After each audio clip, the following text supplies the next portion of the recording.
Hi guys, I'm going to go ahead and give you the answer to the Your Turn activity. So, this one with set professional learning goals did meet. This one, model new tools and resources, did meet. And one thing I want to point out about this one is a really good way to think about modeling new tools or resources if you're doing PD is to have your learners actually use the tool as a student as you're teaching about it. So, like if you're teaching about Google Classroom, you could do that by setting up a Google Classroom where your teachers are the students. And that's what this one does with Edpuzzle. So I just wanted to point that out. And I also want to point out about number 7 that when you're modeling new tools or resources, make sure that this is to your colleagues. So remember that this is another leader standard. So if your example is modeling new tools and resources within your classroom with 6th graders, that's not going to meet the intent of this criteria. This is really about modeling for your colleagues. Okay, this is the one that didn't quite meet, but it was really close. So let me point this out to you.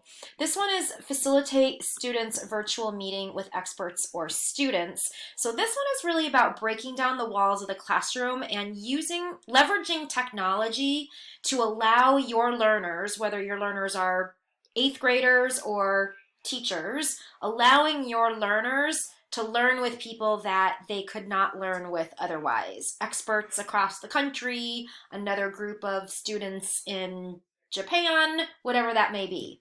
So this example was from a professional developer, and she's talking about having these meetings with the teachers that are her students.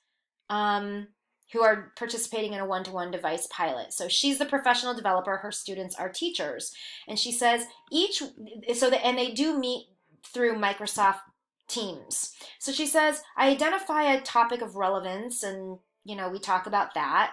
And then she says, often I will invite a subject matter expert to join me and will typically ask them to lead the conversation and share their expertise. And this is where it gets tricky, because she's meeting the spirit of the criteria in that she is using technology to bring in an expert to teach her students.